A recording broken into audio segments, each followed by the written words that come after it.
for delaying the entire meeting, and it's because of my own mistake. And I sincerely apologize. And I assure you that I invited the talk 15 minutes before. So that you can have it. No, don't cancel. Don't cancel. Don't cancel. Do it over. Please, can we go to the presentation now? Yes, so without any delay, let me go to the subject of the presentation today. The topic of the presentation is electrified interface, challenges and opportunities. How do I change the slide? Yes. So this electrified interface, it actually encompasses the essence of electrochemistry or the science of electricity. My definition of electrochemistry is it is the science of electricity. So you might be wondering the meaning of the electrified interface. What is the meaning of electrified interface? Let me clarify that in the beginning itself. Electrochemistry begins when you dip an electrode into a solution containing ions. Okay? Electrochemistry begins when you dip an electrode into a solution containing ions. And you know the electrode contains a lot of electrons and the solution contains a lot of ions. And the electrons from the electrode can cross the interfacial region, which is the fundamental act in electrochemistry.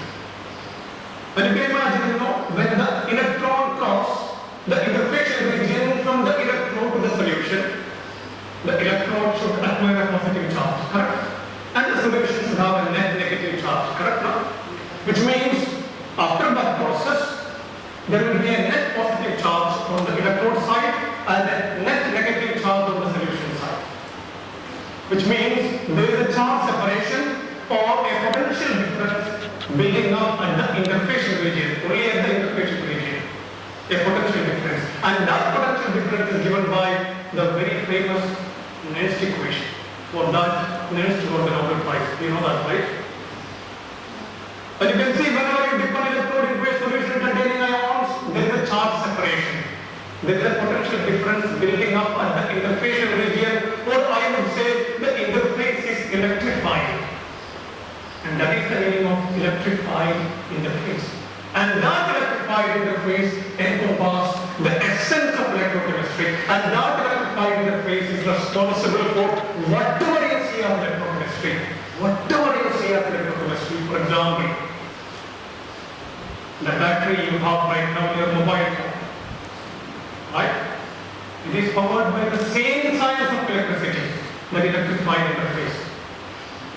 In the middle of the night, you can contact your girlfriend, boyfriend, hi honey, hi darling, all those things. That is possible only because of the battery present there.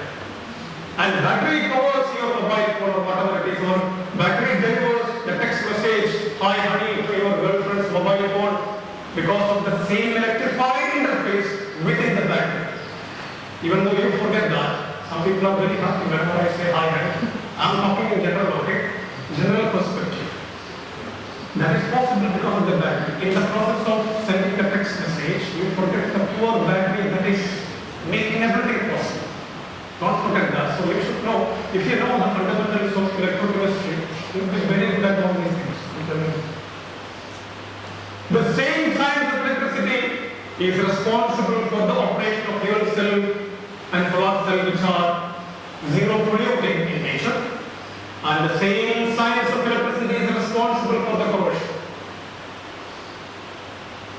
which is responsible for the wear and tear of industrial parts, and a lot of industries pump a lot of money for preventing corrosion. That is again governed by the same science of electricity. And if you know that science of electricity, you can exert the control over the corrosion. Am I correct? You should know that science of electricity. And the same science of electricity is behind the industrial production of chemicals such as chlorine, sodium hydroxide, chlorine, aluminum, etc. And the same science of electricity is behind various biological redox reactions, including the feeling of love in the electrochemistry. I'm telling you, I'm not joking. I'm serious. So whenever you feel love, electrochemistry is still within your body. A feeling is so, biochemical reactions.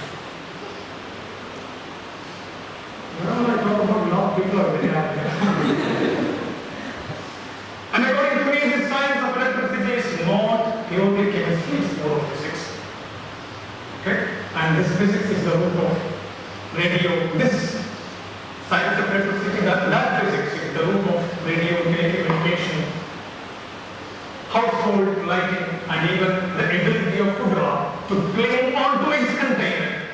It is again the same science of electricity.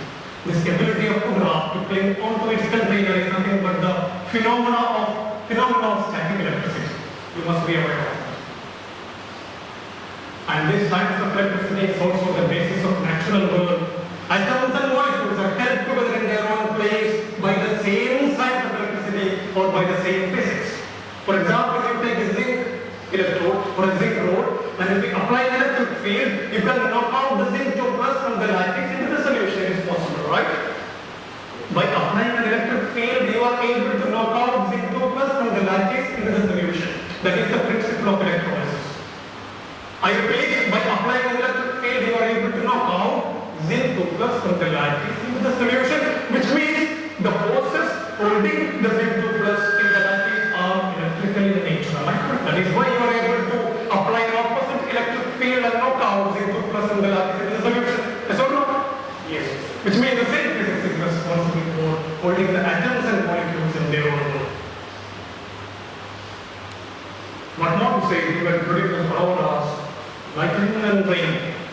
Everything is governed by the same science of electricity, and the list is very extensive.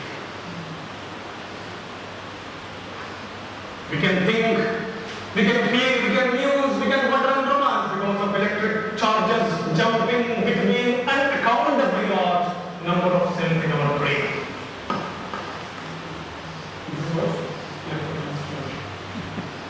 We can breathe because of the electric impulses produced by the nerve cells, cause our chest muscles to contract and expand in a complex symphony of movements. Yoga, yoga. Again, electrochemistry. That's what I'm doing. And if you are a very good electrochemist, you can have your own yoga center in front. How do you see your girlfriend? Or boyfriend? No, I'm just making it. What is the science of vision? When you look at something, when you look at an object, what actually happens? The tiny little cells in our retina, in our eyes, the rod and the cone cells, pick up the black, white and the color, and it forms an inverted image in our retina. Am I correct? You must have studied it. It forms an inverted image in our retina. That time the retina gets stimulated, and it shoots off, very important, and it shoots off electrical signals. I emphasize the word electrical, whenever I hear electric, I get very excited. Whenever that inverted image forms in the retina, it shoots off electrical signals through the optic nerves to the brain to correct that image. Because this is inverted, we have to make it like this. Only that time you will understand that you are looking at someone's girlfriend. Again, the science of electricity comes to your rescue here. You have to make that.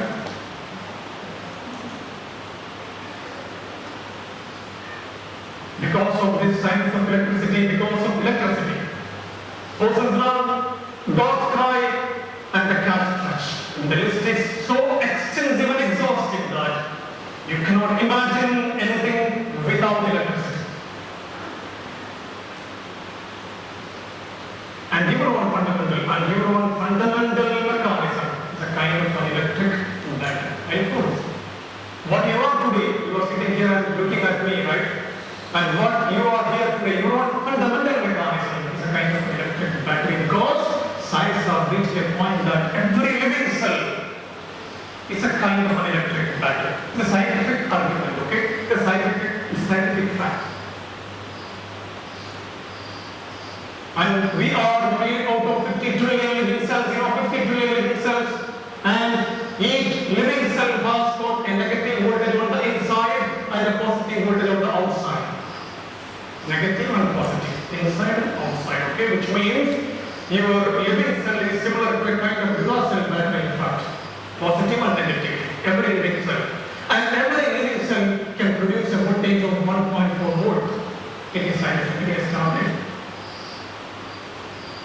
And you are made out of 50 trillion living cells. Means if I imagine that every living cell is arranged in series, what is the total amount of electricity right now in your body? It's too much.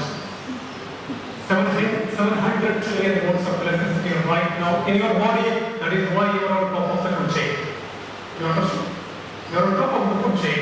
Of course, that is because of evolution. I am not disagreeing with that, but electrochemistry are more there. That's the point I am trying to make. And if you are smart enough, I repeat, if you are smart enough, by training and meditation, you can focus this energy called, it is in Chinese spiritual textbooks, this energy is called the qi. Okay, and by training and meditation, you can focus this energy called qi. And most of the people living on this planet, they simply live on that. And the path taken between the life and death is mediocre. It is simply mediocre without exploring the quality of the life. Most of the people, 99.99% of the people living on this planet, if you take the window of time between the birth and the death, they lead a mediocre life without exploring the quality of life. They lead a mediocre life, and your life can be extraordinary because you are inbuilt with this much of energy, and you can utilize it. And most of the people misuse it for doing nonsense. But there are people who utilize it effectively. I can give you a few examples. For example, if you take the case of Krishnamurti, he was actually a great spiritual leader and a philosopher, very popular, but he is still today, he is not alive. He passed away towards the end of the 20th century. And he is still popular today in the Europe, very much popular. His spiritual teachings are even popular across the Europe. You can watch many videos in the YouTube. And he could actually heal the people just by using his hands. He did it a couple of times. It is not an unscientific argument, okay? I'm standing on a very accurate college, and I cannot make an unscientific argument. And the available historical notes suggest that he could heal the people just by using his hands. He could do that. And that was possible for him by focusing his energy called chi. It is possible for you also if you want to execute it. If you want to lead a mediocre life, it's up to you. You want to get married, okay, so many kids and running a family, it's fine for you. Fine. But it's up to you. Okay? I saw about the then comes Bruce Lee, okay? Bruce Lee became the greatest fighter the history has ever seen by channelizing the same energy called chi. He doesn't have 4 hands or he doesn't have 4 legs. He had only 2.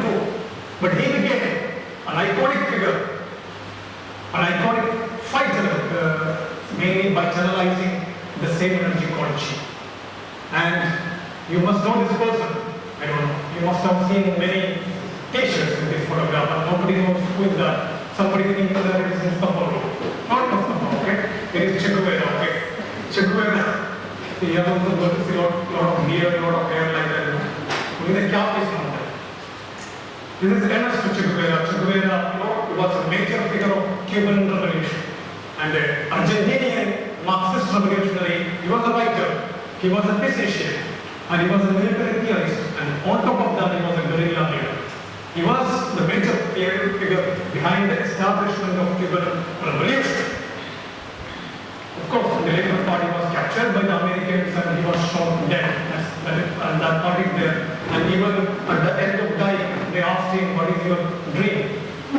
And he is the famous person who said that from every drop of my blood, thousands of freedom fighters will emerge. And he did not beg for his life because he was leading an extraordinary life. What is there to be afraid? You got it? So he became, and his mere presence, his mere presence in any crowd used to shiver the people. People used to be afraid just by looking at his personality. And it became like that by channelizing the same energy knowledge.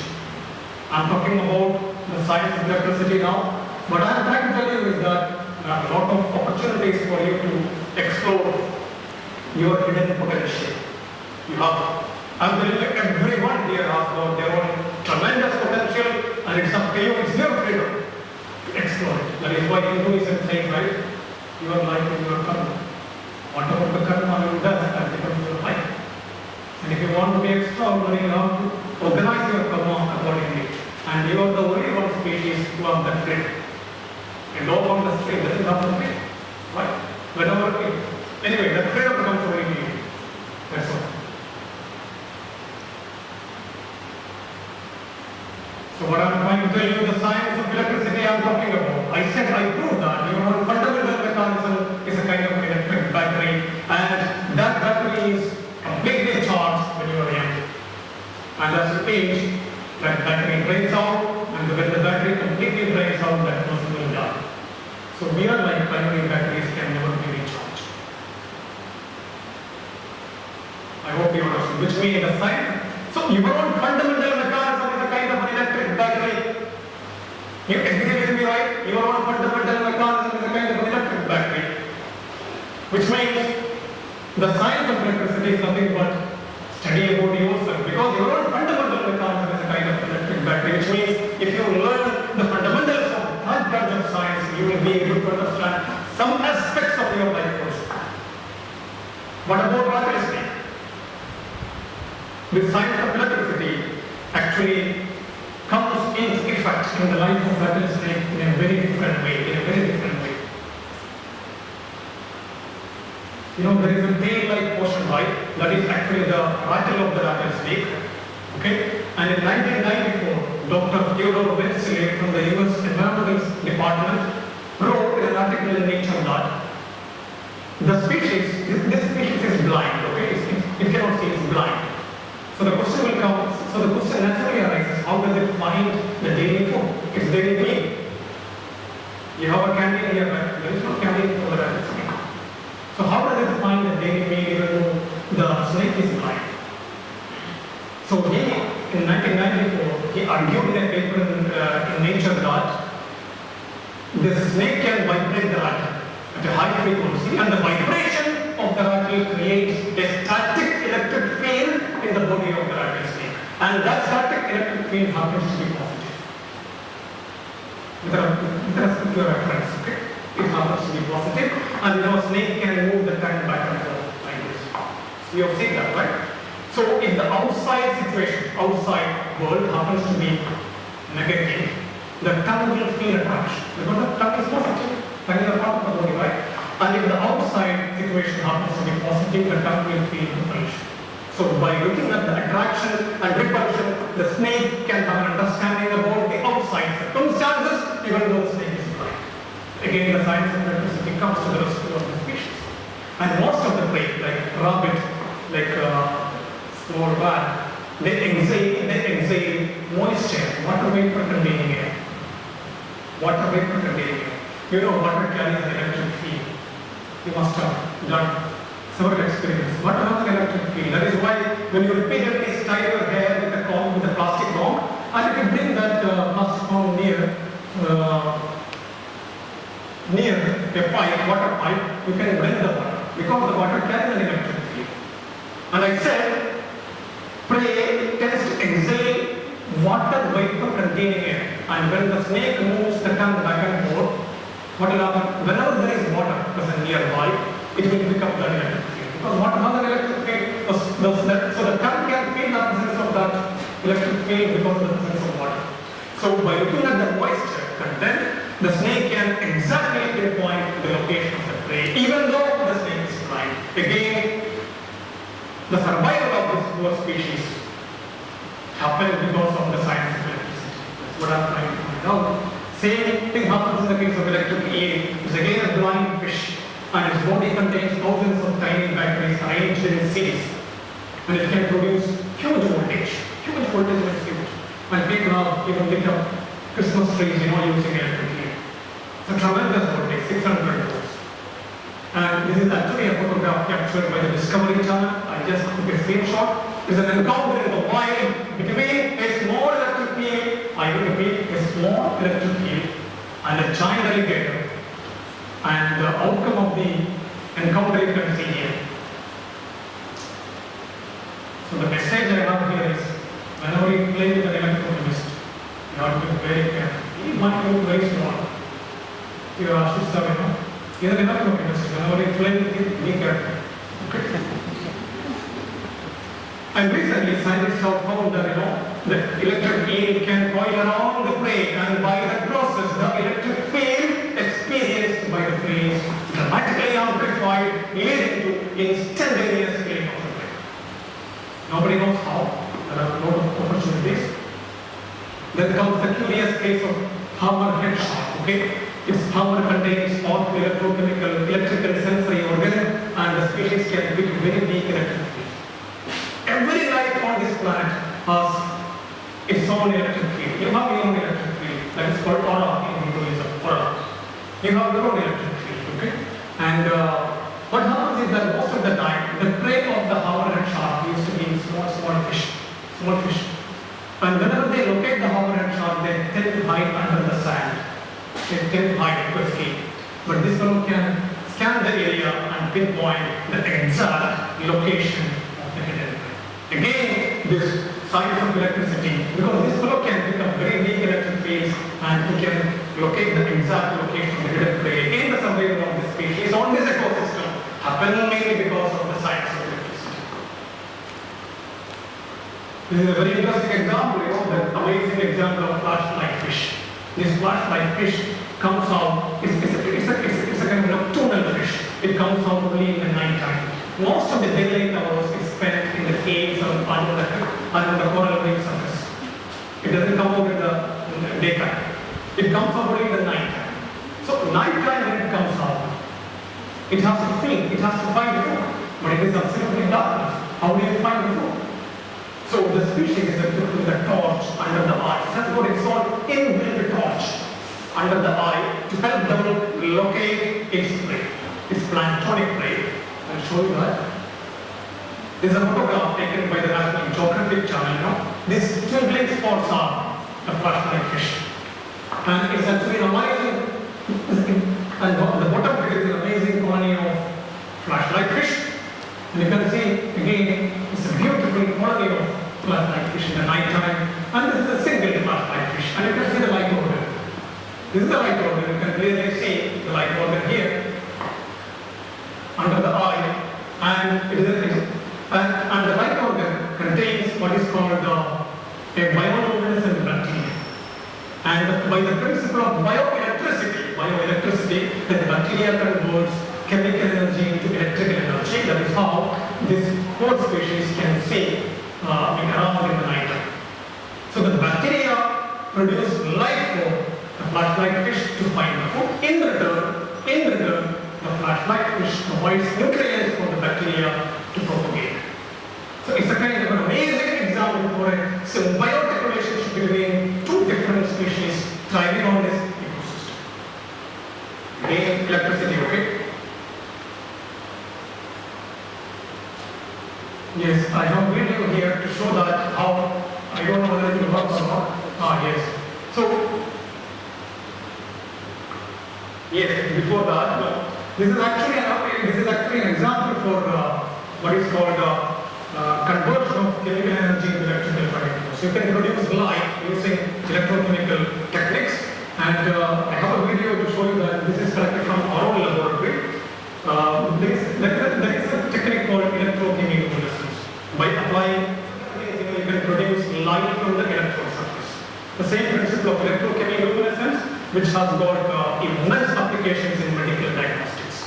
Most of the, whenever a person is affected by cancer, most of the time the diagnosis is done by this principle of electrochemiluminescence. This principle of electrochemiluminescence, because the detection level, you can go down to very low detection level.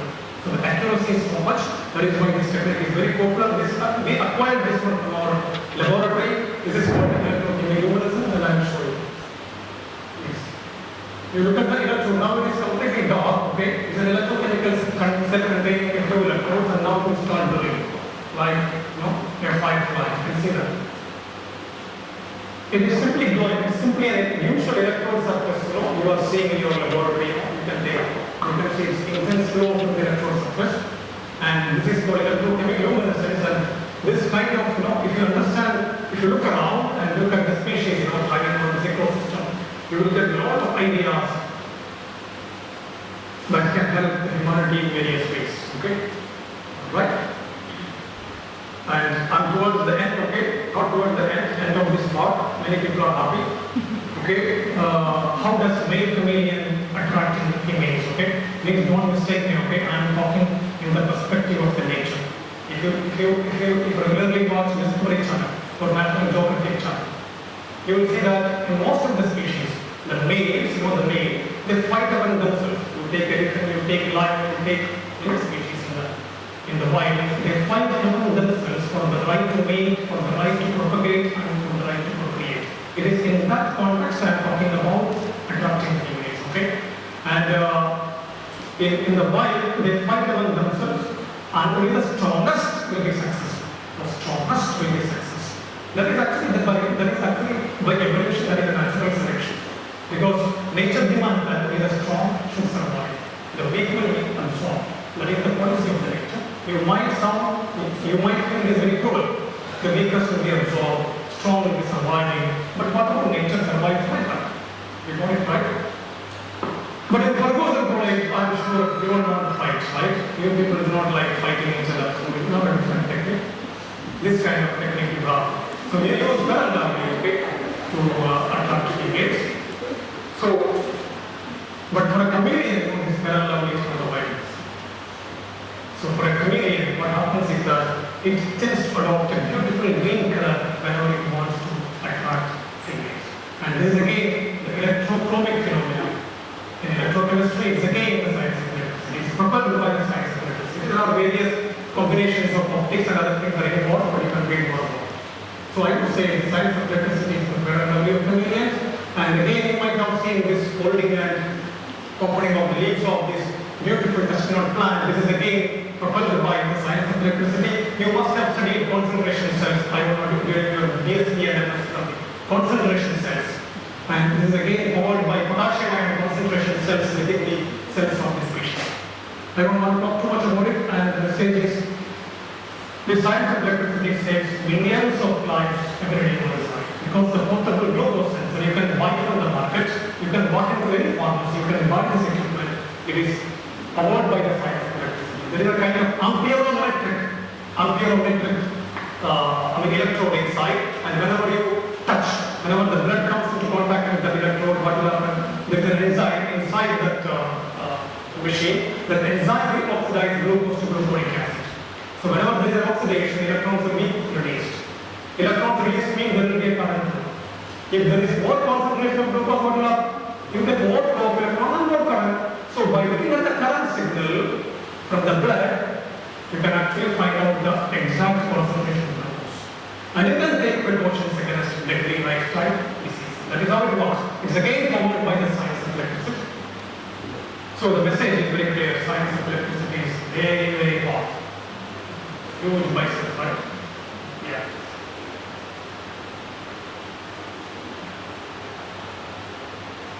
Like because of how much you are nobody who can make it.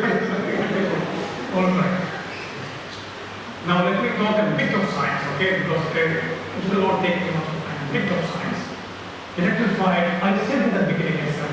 Bear with me. I don't like sleeping in my lecture. I hate it. And if anybody I find sleeping in the lecture, I curse them. And if I curse them, I'm finished. I have the energy called China. Too much. Okay. So I said in the beginning of the lecture, electrified interface encompasses the essence of electrochemistry or the science of electricity. Okay. And I said also, whenever you dip an electrode into a solution containing ions, the interface is electrified. That is why we are talking about the electrified interface. And I said this electrified interface encompasses the essence of electrochemistry or electricity. Electrified interface. This electrified interface is the essence of your battery, essence of your fuel cell, essence of everything you see as electrochemistry.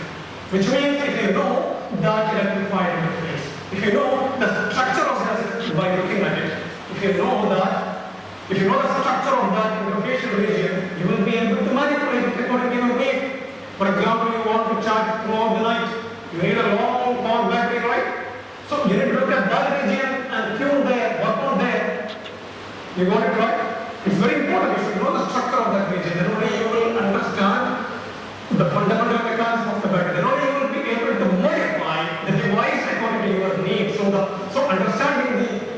why interface structure is very important.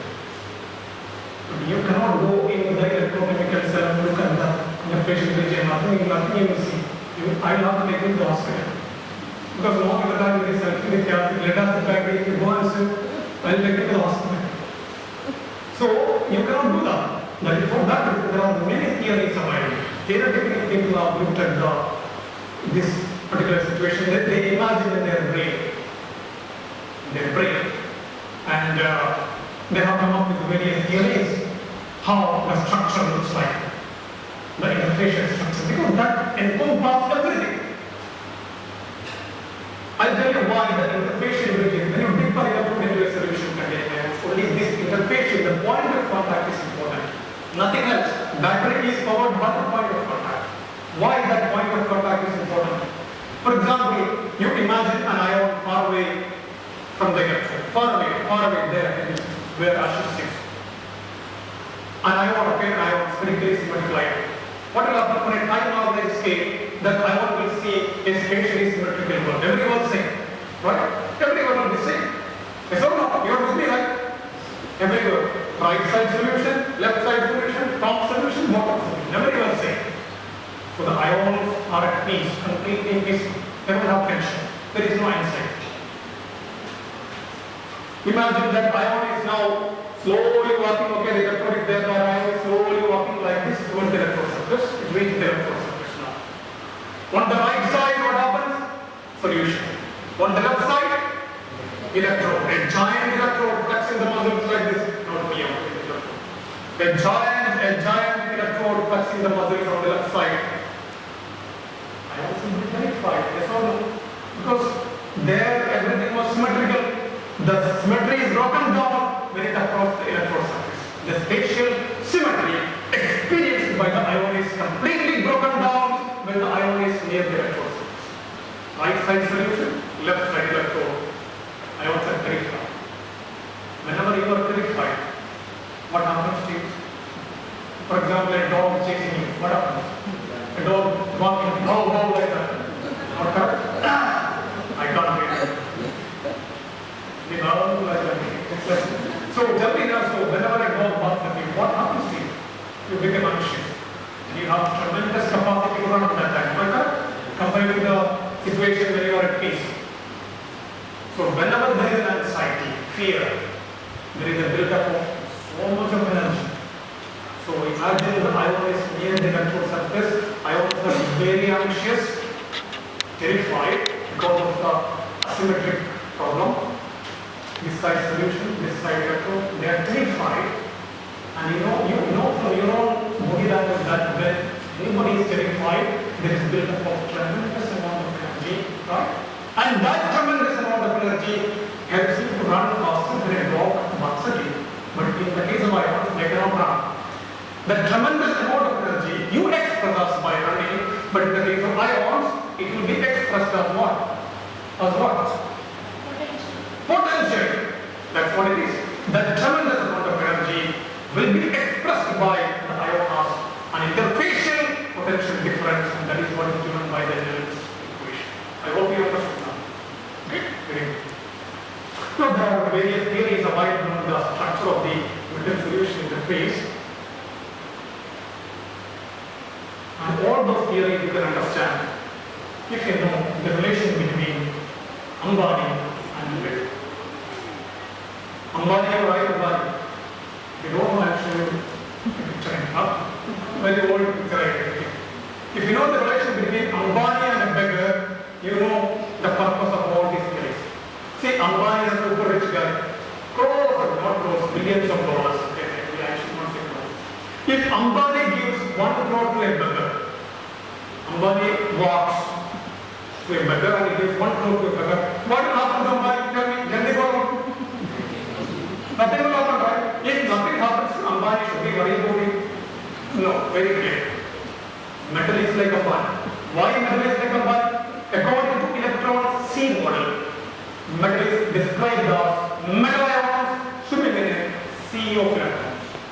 So metal is super rich with electrons. Metal is a super rich guy with electrons. Okay? Keep that in mind. What about solution? Solution is like a beggar. Not a super rich guy, super rich like with electrons. Only it's metal. Solution is about few ions. Very few ions, 1 molar, it's calculated.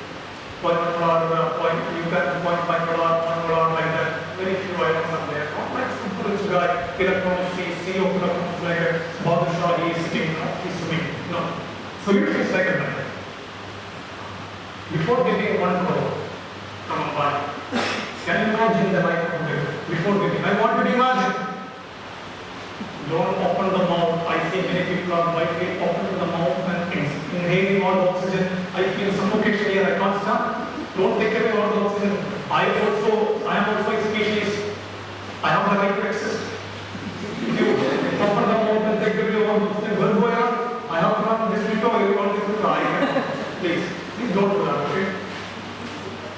Imagine the life of the beggar before getting the 1 crore. He was actually something like this. Pathetic life, everybody was humiliating. He was struggling to make both ends meet in his daily life. Struggling too much, no food, nothing is there in his life. And one fine day, Ambani walked into him and gave him 1 crore. Can you imagine the transformation? Just imagine in your brain what would happen to him. What would happen to his life one fine day. And I would imagine something like this. His life would be transformed. Why? So you agree with me, something quite dramatic happens to the beggar. So something quite dramatic happens to the beggar. Should we worry about it? We should worry about it, yes or no? We should worry about it. So when it comes to metal solution, metal is a super rich guy, we don't care. The solution is a beggar, we will worry about it. That is why all the theories are concerned only about the solution part of the interfacial region.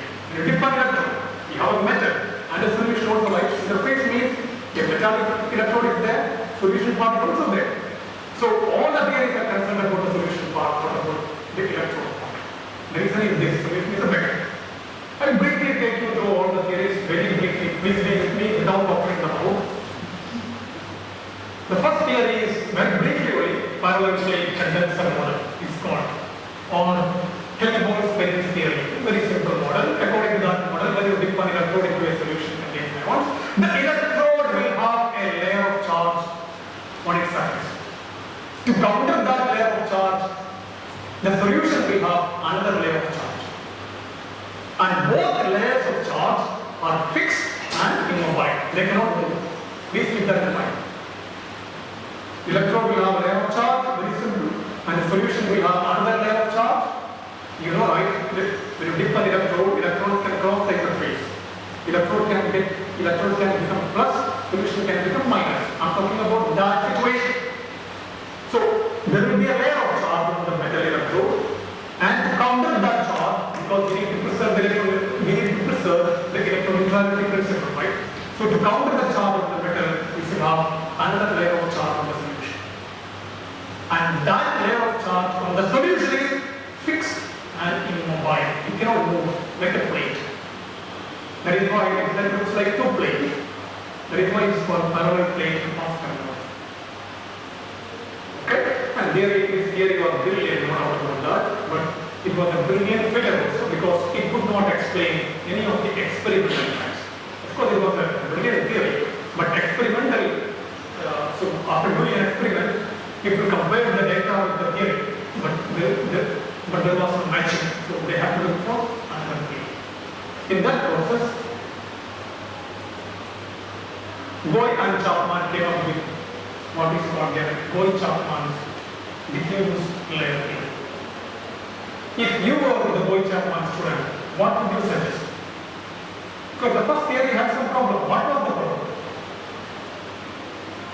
What was the problem? Don't tell me Ambani and Sunil better about it, because I'm talking about science now. The new people now only when I hear Ambani and That fixed immobile. yes, who said that? Yes, borrow, did you borrow? Said that fixed immobile. Yes, fantastic. So the point is, the assumption in the Helmholtz-Berry's model was that the layer of the solution, the layer of charge of the solution was fixed and immobile. But we are talking about ions in the solution. They are under the influence of thermal forces, right? They are free to move. They are free to move. They are free to move within the solution. Then how can you assume that they are fixed and immobile? So Moyer Chapman corrected that part, and they assume that the layer of charge on the solution side is completely immobile and completely free to move. So near the electrode, what happens? You have the electric field from the electrode. Electrode, we have an electric field, right? The electric field is ordering in nature. It is trying to drag the ions towards the electrode. Whereas thermal forces are disordering in nature. It is trying to disintegrate that order. It is trying to move the ions here, there, randomly. You should understand the competition between the two. The electric field from the electrode is ordering in nature. It is trying to order the ions towards it in an ordered fashion, whereas thermal forces are trying to disintegrate this order because they are random in nature. So imagine near the electrode, you will have more accumulation of ions because of the electric field. As you move away from the electrode, what will happen? The electric field from the electrode will decrease and thermal forces will dominate. Okay, so you will have less number of ions as you move away from the electrode. So what will happen? Near the electrode, more number of ions. As you move away from the electrode, what will happen? The number of ions accumulation will decrease and you will have a diffuse layer of charge. The charge is not on a single plane, but in a diffused plane. That is what is the model of Boyle-Chapman 6. That is why it is called diffuse charge model. I don't want to go into the details, but this theory to some extent was successful but not complete. That is why this theory again could not explain many things, and then people brought what is called the last theory called Jones model. This Jones model is not very difficult to understand. It is like Rahman's physical concept, okay? Not very difficult to understand. Electrode is like Rahman singing on the stage. Should I wind up now, sir? Even if you say yes, I will not. I will proceed. I have to finish my lecture. I am simply asking. So the point is, electrode is like the Rahman singing on the stage. And electrolyte is like the audience responding to this song. The solution part. Okay? If you go to any musical concert, what do you see in the front row? Imagine the front row. There will be gentlemen, there will be politicians, there will be celebrities, they will be sitting in the front row by flexing the muscles and they will be enjoying the music without any physical movement. Correct? Without any physical movement, they will be enjoying the music. Okay? Something like this. They will be in the front row, they will be enjoying the music without a physical movement. What if you go to the back side of the stage? Backside, you will see lot of physical movement and people will be enjoying the music with lot of movement. According to Stern's model, the same thing happens when you dip an electrode into a solution containing ions. Near the electric field is so intense that the layer of charge on the solution will be fixed and immobile. No movement. As you move away with the back seat, what happens? The electric field diminishes, thermal forces become dominant, they are free to move, you will have a diffuse layer of charge. You got it right? So you have a fixed layer plus a diffuse layer. So it's a combination of Helmholtz-Phillips model and the Boyle-Chapman model. It's a combination of those two. And this theory is a brilliant theory. It could explain many experimental facts, all those things. Okay, I don't want to go into it.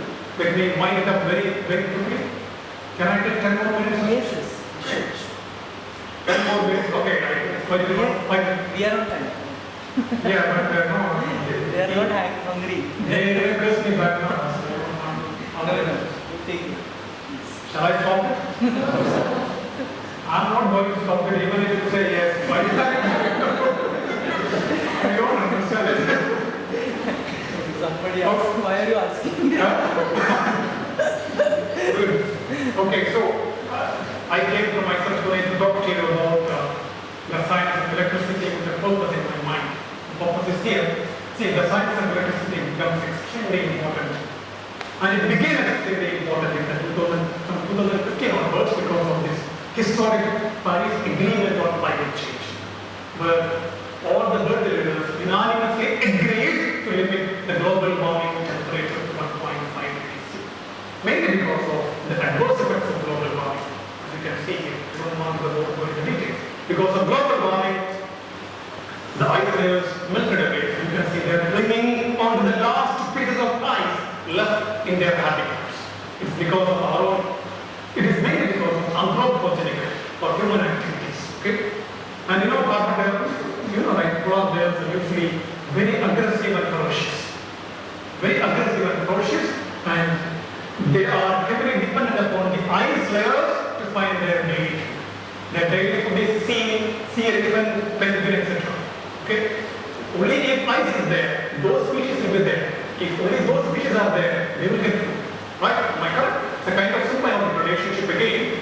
And you can see, for 2 years, you can see there are no ice layers, and you can see they are starving to death. Because of global warming, the ice cubes melted away at a faster pace, and they are starving to death mainly because of human activities. And carbon dioxide is a major player of global warming. And ocean is a major sink for carbon dioxide. Most of the CO2 we emit will go and accumulate in the ocean as carbonic acid, which is acidic in nature, which can decrease the pH levels in those localities. Whenever the ocean becomes acidic, what happens? It affects the quality of the shell of shellfish, coral reef, whichever have such kind of surface, it will be eroding at a faster rate. You can see the examples there. It's again because of global warming. And the painful story comes from the Midway Island. It's a very beautiful island located within the North Pacific Gyre. The problem is it's very beautiful, but the problem is it is located within North Pacific Gyre. Okay, whatever the plastic you throw, whatever the trash dumped into the ecosystem, it will be washed away in the rain, and eventually it will reach the ocean. Now, once it will reach the ocean, it will be carried away to the North Pacific Gyre in global ocean currents. And what happens is that your Midway Island is right within this North Pacific Gyre. Once the trash, once the plastics, once all the dust, all the pollutants reach the North Pacific Gyre, they will be continuously swirled in global ocean currents continuously. And the Midway Island is right within the North Pacific Gyre. And you can imagine all the trash is continuously swirling around, and eventually what will happen? It will accumulate on the beaches of the Midway Island. So what is the problem? Why are you worried about it? And the problem is, this Midway Island is a home for a beautiful bird by name Laysan albatros. Laysan albatros is not like you. Absolutely not like you, because if you read about Laysan albatros, they will have only one partner in their lifetime. Only one. If that partner, for some reason, gets killed or something happens to that partner, the other part will not survive. It will die in a span of a few days. So, Laysan albatros is not like you. I hope you understand the discussion. Okay? Let us not deviate in the discussion, okay? And but the problem is, since there is a lot of trash accumulating on the beaches of Midway Island for all the wrong reasons, these plastic pieces, this trash looks like food for this Laysan albatros. They feel it is like a food, so they consume it. Right? They cannot digest plastic pieces. And millions of birds were killed, and recently a group of scientists from Canada visited the spot, and when they opened the rib cages of a dead Laysan albatros, they could find the plastic pieces inside. Let's see. So these birds are severely punished. Because when you kill one bird, you actually kill two birds. Don't forget that. Because they have only one partner in their lifetime. Don't forget that. So these birds were severely punished, not for their mistake, but for our greed for money. Okay? And then there is another example. A poor turtle, when it was hatched out of the egg, it got trapped in a plastic ring. And it had to grow up in the ocean with that plastic ring around. And the middle portion got deformed. It again shows our casual indifference to the future of other species and human ecosystem. Again, these plastics are not produced by them, it is produced by us for our own well-being, for our own greed for life. Got it? So we cannot punish other species for our greed for money. You know, right? These turtles lay eggs on sandy beaches. You know that, right? You must have seen sandy beaches. And the temperature of the sand will decide the sex of the baby turtle. Temperature of the sand. If the temperature is high, it will favor females. If the temperature is low, it will favor males. Now you can imagine, because of global warming, the temperature has sort of increased dramatically. The average temperature has increased dramatically, and the sand temperature increased too much. And recently, a group of scientists from Hawaii, they conducted a survey in the Rain Island in Australia, the biggest and most important green seagull nesting ground in the Pacific Ocean. They conducted a survey, a genetic survey, a DNA survey, and they found that out of the 117 baby turtles they investigated, they examined, 116 were females and 1 was male. You can see the alarming sex ratio, and you can clearly say that this species is not going to survive anymore. But it cannot survive. How will it survive? With this sex ratio. It is impossible for this species to survive. So we are actually actively, we have to be very careful. When we are on top of the food chain, we need to be very careful about our every action. But we are very indifferent. Very indifferent to the life of other species. I'm sorry to say. So this kind of alarming sex ratio will definitely kill that species thriving in this ecosystem. And this topic has been covered widely in almost all magazines and newspapers, and it is in this context I am talking about electrochemistry or the science of electricity today. This is in this context, world leaders have agreed to limit the global warming temperature to 1.5 degrees C because of all these calamities in their eyes, in front of their eyes. The policy makers of the world, of different parts of the world, they joined together and they passed a resolution to limit the global warming temperature to 1.5 degrees C. And to limit the global warming temperature to 1.5 degrees C, you need to have zero polluting energy technologies, not fossil fuel based. Not fossil fuel based. You need to have zero polluting energy technologies, at least by 2050 or by the middle of this century. We need to have, otherwise 1.5 degrees C limiting the global warming temperature will happen and the plant will perish. And fuel cells, batteries, supercapacitors, and solar cells are potential zero polluting technologies. And we are a group of people coming from Pune, actively investigating the fundamental and applied aspects of this science. Electricity, we have a lot of activities towards various directions. And I have come to tell you that the science of electricity should not be neglected, because there is one aspect, there is one angle by which we can make a contribution towards making the life of other species also convenient and comfortable on this planet. As of now, our greed for money has gone to a level that it can even make our own existence questionable. Okay, something like this. And toward the last part of my lecture, we are going towards this particular state of situation now. If we do not correct our actions at the moment, if we are not careful about our own steps in every part of our life, we will be ending up with this kind of situation in the near future. It is in this context I came from myself Pune to Fergusson College to talk to you about the science of electricity. I hope you understood the message I conveyed, and I am very sorry for delaying the talk. And if anybody felt offended by any of my words and statements, I'm extremely sorry. My purpose is only to convey this message to you. Thank you very much for listening, and I will be very happy to take a quick question. field called, your question is in the right context because there is a field called carbon dioxide capture, which some people are doing. So for example, Professor Vaidyanathan is doing, Professor Vaidyanathan, they both are doing towards that goal. They can capture using some metal organic framework in their system. So that is about the carbon capture. But the utilization is a different ball game, and there is a method which has evolved maybe 10 years back that is called electrochemical reduction of carbon dioxide. You know, carbon dioxide is a stable molecule. So you can electrochemically use it by developing various catalysts.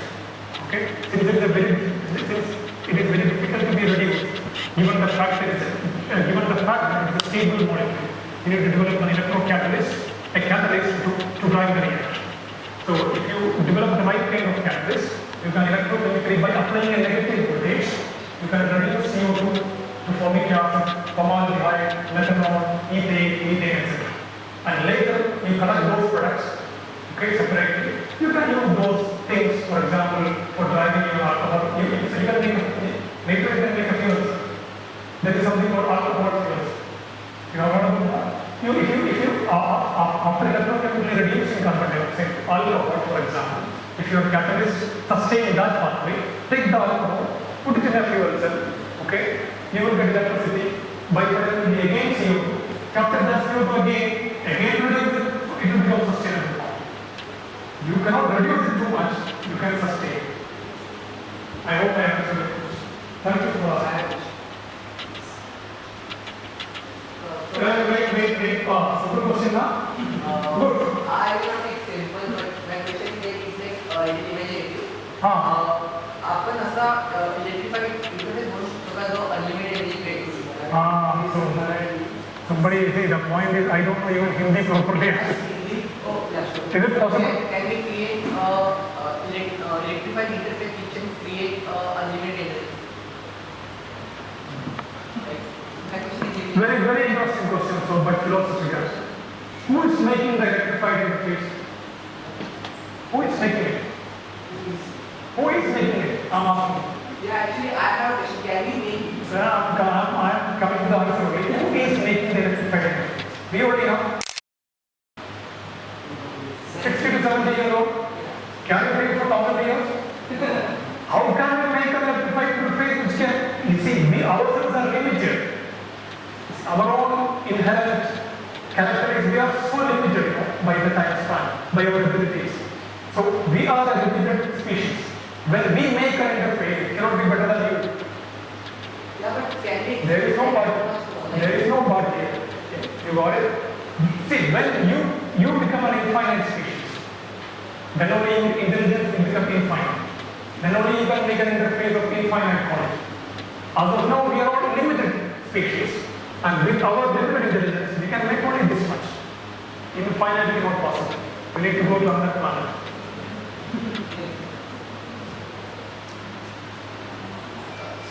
Yes?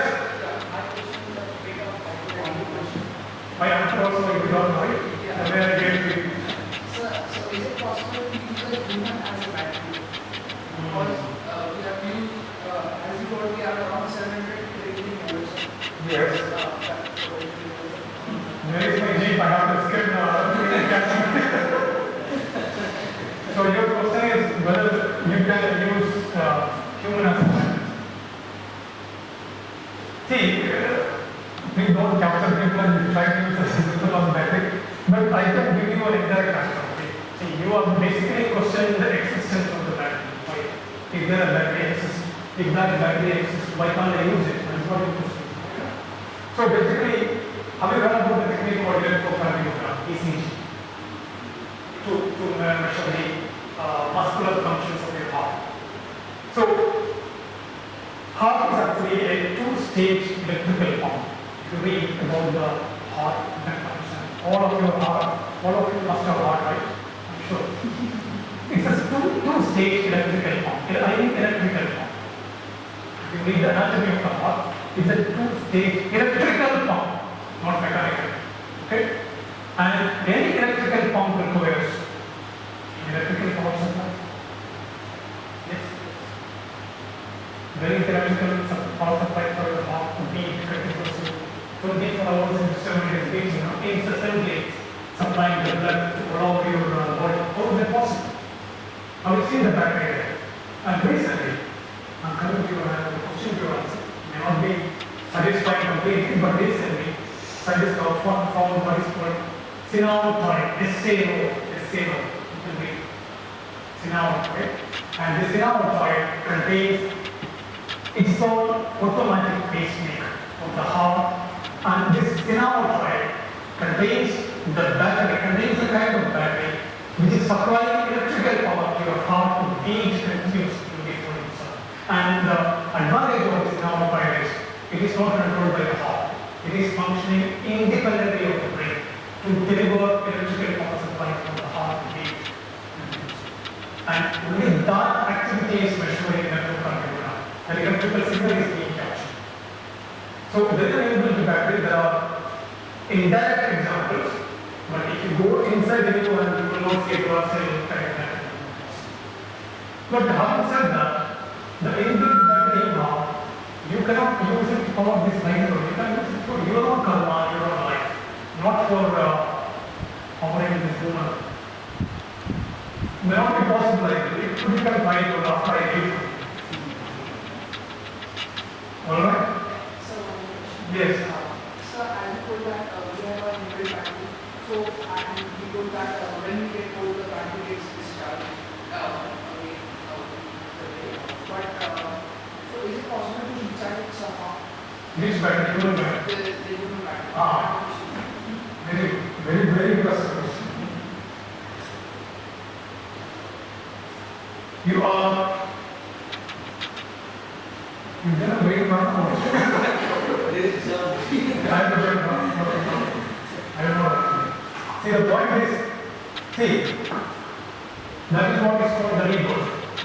Once a person dies, what happens is that you have a battery, the battery inside, okay? You are talking about recharging of the battery. See, when you take the dual cell battery, if the outside case has gone back, completely damaged, is it possible to use it again? You have to buy a new battery, right? So what happens is that when you page, without this flesh, this body, this nerves, all those things, you borrow it from the mother of the body. That is under the command of wear and tear. So that the case of the battery slowly collapses over the time. You can recharge it, not a problem.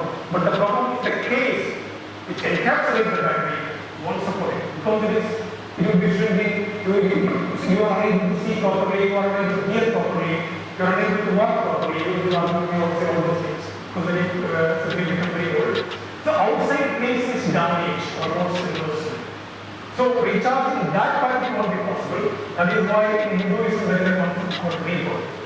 So after you die, your life will go to, it will come again as a fresh life. So rebirth is possible, no recharge. You will make me, I think, goodbye. Any other answer?